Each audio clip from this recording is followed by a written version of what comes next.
The Louie T Network is powered by MusicHead University. MusicHeads, classes in session. Turn me up. Enroll on YouTube now. Link is in the description.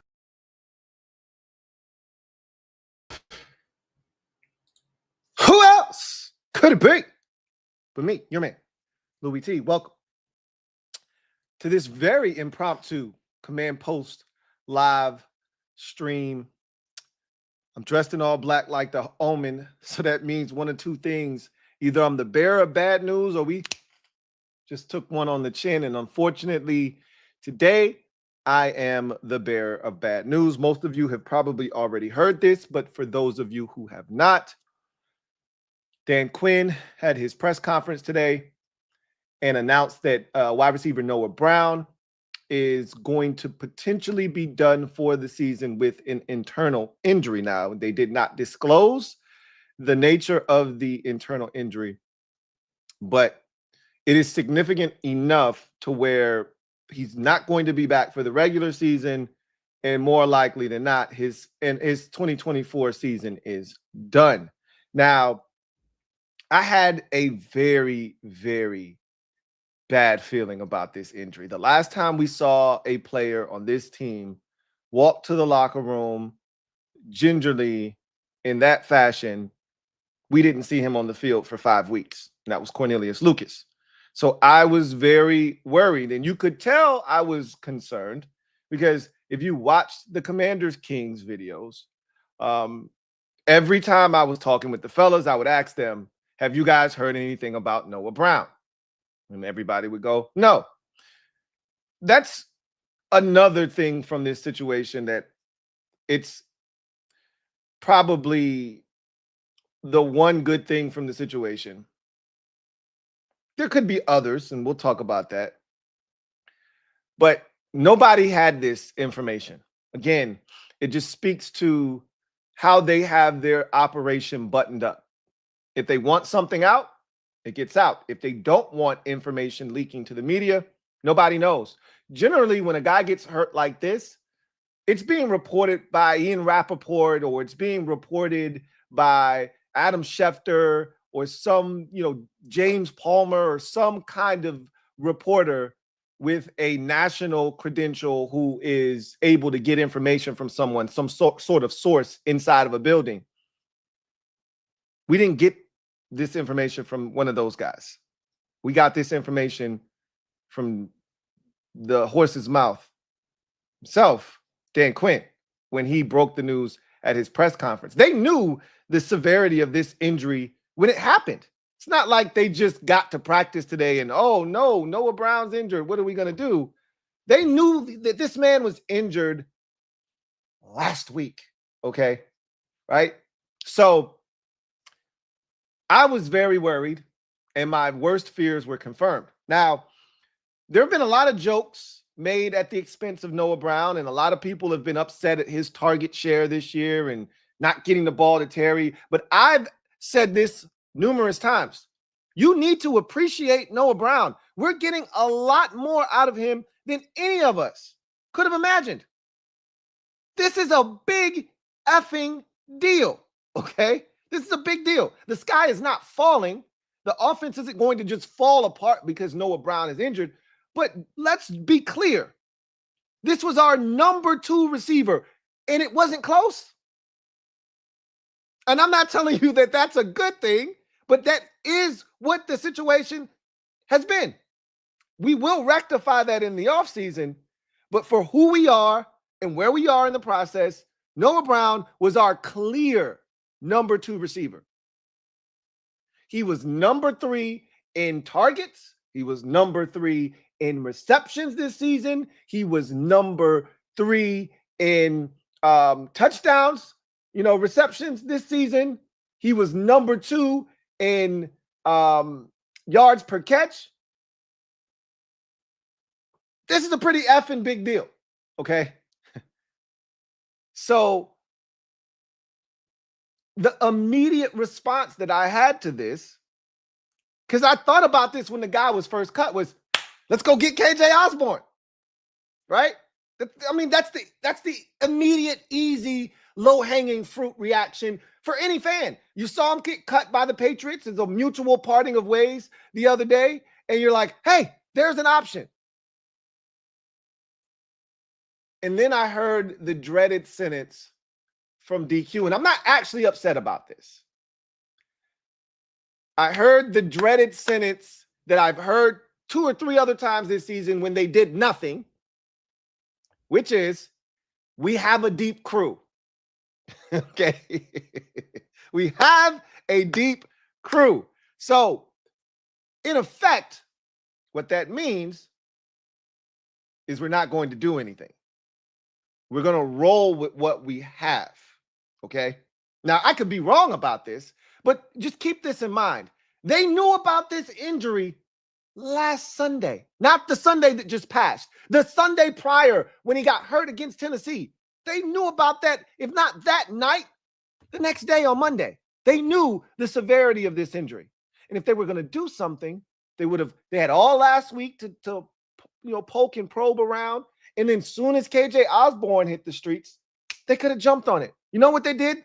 They opened up the window for Jamison Crowder to come back. That's their solution. And, oh, by the way, remember they added Mike Strand about 3 weeks ago, 4 weeks ago, again, to the practice squad? I didn't even make a video. I didn't even, talk about it because for what? Well, that's another option in-house that could be, because he's the only other guy. Like, everybody's like, go get KJ Osborne. They're not going to go get KJ Osborne. Have you seen other teams struggling to integrate receivers? Like, it's one thing to bring in like a corner or a defensive lineman or a position where, offensive tackle even, right? Where it's not hard to integrate a tackle. His job is to block. He's got different responsibilities on different plays, but it's not really hard. Either he's pulling, he's blocking, he's cutting, or he's getting out, right? He's sealing, whatever. Like, it's not hard. Same with a running back. It's not hard to integrate a running back. Either you're in pass protection, you're going out for a route, or you're running the football. At receiver, a lot of different things that you have to understand, have to be able to do.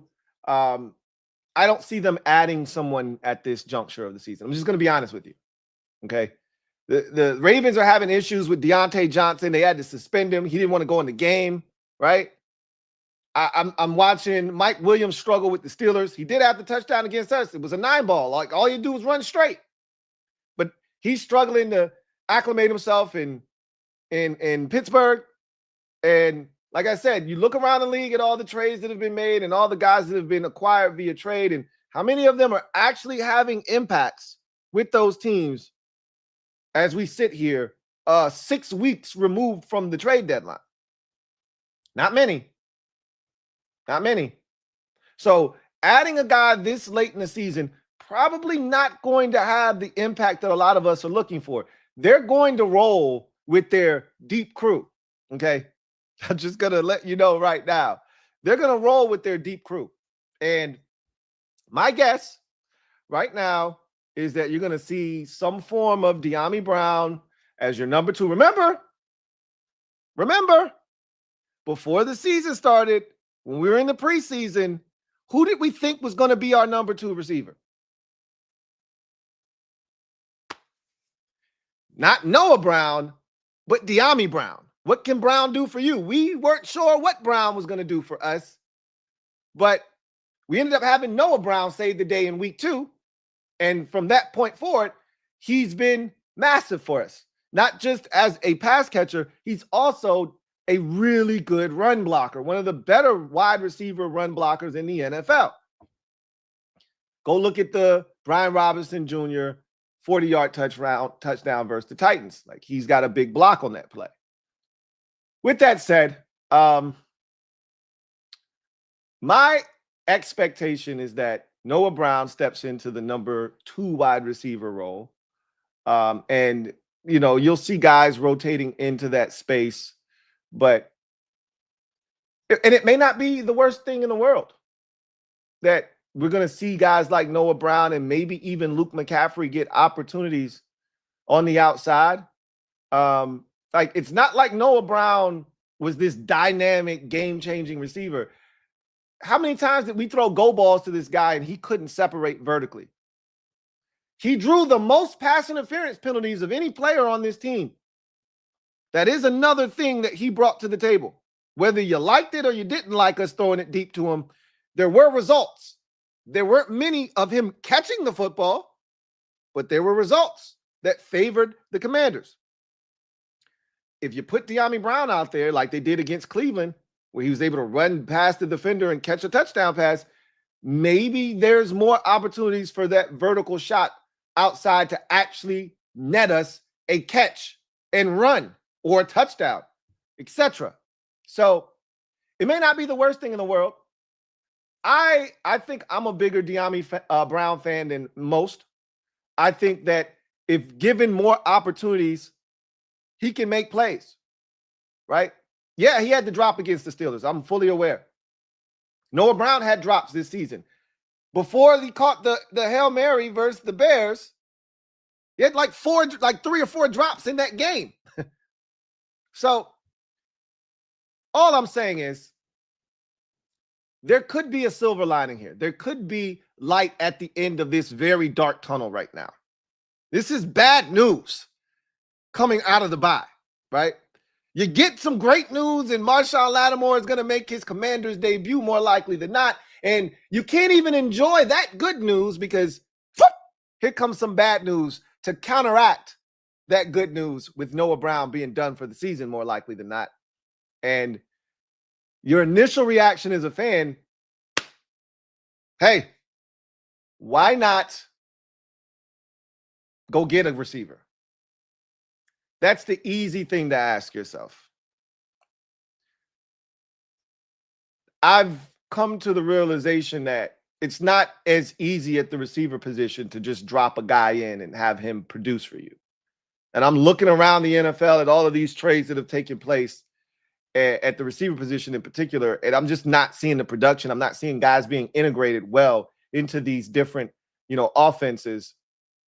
And I look at the track record of this organization this season in particular and how they've gone about addressing injuries, whether it's Jonathan Allen, like they didn't really do much. They didn't go out and make some big fancy move. They had a couple of guys already on the practice squad. They added another player to the practice squad, and then they went about their business, right? Like this is their move. They're not going to do anything drastic. They're just going to keep the party going. So my guess is they're going to roll with that deep crew that they're talking about, and it's next man up. You may not want to hear that, but that's the reality of the situation. And I'm actually excited for Dyami Brown to get an opportunity. I think he can produce, and I think he can make some plays. And I think Luke McCaffrey, and I think I said this yesterday with the Commander Kings. I think Luke McCaffrey is going to be a, big part of this team down the stretch of this season. Like, there have been opportunities, but a lot of times he's not the first, second, or third progression in the route. Jaden's not looking for him. That may change now. He may become a bigger part of this offense. And I think he's ready. Like DQ said, by the time you get to this point of the season, you're no longer a rookie. You've been through enough. You've experienced enough battle scars. Now we expect you to produce when your number is called. Well, it may be time for 12 to step up. I think the first opportunity goes to Deuce, but we'll see what happens and what they decide to do. My guess is when they line up and they're, 12 personnel, my guess is Terry's on one side, Dyami's on the other side. That's my guess. That's my guess. We'll see. It may not just be De'Ami Brown is your new number 2 and they just go from there. It may be a rotating thing where it might be OZ, it may be De'Ami, it may be Luke, and they may just rotate those guys. Kind of feels like it's going to be De'Ami, however, and Luke, but more so De'Ami, right? I don't see them necessarily going to the practice squad and bringing somebody off. That, again, is a possibility because you're losing a wide receiver. So adding a receiver onto the active roster on game days makes a ton of sense. So whether that guy is Jamison Crowder or some other receiver remains to be seen. We don't know where Jamison is in his process, but generally they don't open your 21-day window unless they feel like you're close. So I'm assuming that they feel like Crowder, and it feels like Crowder's been on IR forever. Like, when did he get hurt? Like week 3? Feels like Crowder, like, I'm like, damn. Age 30 is not looking good on you, bro. If that's how long it took you to come back from a hamstring. Now, all injuries are not created equal, and DQ said as much today at the podium. And we're all aware of that. But damn, son, like I said, feels like he's been on IR for like 2 months. So hopefully he's ready to go. Because somebody's got to take that spot, not necessarily on the field, but on the roster. Having that extra receiver in the event that something goes awry during the course of the game. You need that extra body there on the sidelines. And I would assume it would be Jamison Crowder at this point. But we will see. Here's the thing. Feels like we got a lot of slots. Right? Feels like we got a lot of slots and not enough guys that can work on the outside right now. Outside of Terry, De'Ami, and Luke, does it feel like you got a lot of boundary receivers? Feels like you got a lot of slots. OZ is really a slot, right? Can he go outside? Sure. But you really don't want him out there. Jamison Crowder, can he go outside? Sure. But he's really a slot receiver. Like, that's the kind of vibe that I'm getting right now. Like, we got a lot of slots right now. So, and KJ Osborne, another slot. That's why I'm like, yeah, I don't really know if that's what we're looking for here. Like, there's no real, let's go get this guy. He can fit what we're looking for. We're losing a big physical receiver, a big body guy. The only guy on the roster or on the practice squad is Michael Strand that looks even remotely close to Noah Brown in terms of size. And so my guess is they just roll with the guys that they have, and hopefully the results will prove to be fruitful for the Commanders moving forward. But it's a big injury, man. I'm going to be honest with you. I wanted to talk about this now because I don't want this to dominate the show tonight. Obviously, we're going to talk more about it tonight and the impact of it. But we got a lot of other stuff to talk about tonight. DQ spoke, Jaden spoke. We got our injury report. Obviously, this is a big, thing on the injury report. The Saints are playing games at quarterback, which they should. They got an advantage now. Utilize it. So we got a lot to talk about tonight on the show. And I didn't want this to just dominate the conversation. It still may dominate the conversation, but I wanted to kind of get this out of the way prior to tonight's show because we got so many other topics to discuss. But it's a pretty big deal. This injury is a pretty big deal. And you know what? We've been relatively healthy this year. Knock on a little bit of wood, but this is only the second injury that has resulted in someone being done for the season. The other is Jonathan Allen. Like we've been pretty good in that regard. I'm going to leave that alone. I don't want to say too much more, but if this is as bad as it gets, we've been really fortunate. We really truly have. So hopefully we can circumvent this and move forward with guys stepping up in roles that are really big in order for this offense to flourish. We know how much Jaden loved throwing the football. Again, this man had the third most targets on the team this year. He had the third most receptions on the team this year. He had the third most yards on the team this year. He had the second biggest yards per catch on the team this year. He had the third most touchdowns, well, tied for the third most on the team. He was pretty significant. He drew the most pass interference penalties, 20 yards or more down the field. He was a pretty significant part of this team. And he blocks his ass off in the run game. So, guys are going to have to step up. I don't know if it's just going to be one guy or multiple guys. But I don't want to make it seem like these are massive shoes to fill because they aren't massive shoes to fill, but they are shoes that need to be filled. They are shoes. They're not size 6s. Okay, they're not size 14 or 15 shoes either, but they're like a size 9, right? Like a size 9, maybe size 10. No disrespect to any guys out there with size 9 shoes, but those are baby feet. All right? Those are baby feet shoes. If you're an adult male and your size shoe is 9, grow up. I'm kidding, man. I'm joking. That's about the size, though, of the shoe that needs to be filled here. About a size 9. That's significant enough for an offense that already didn't have a ton of targets to throw the football to begin with. Anyway, I digress. I wasn't aiming to keep you here very long. I just wanted to talk about this very quickly because, again, we're going to have a lot to discuss tonight, and we're still going to talk about this more because this is a very impactful injury.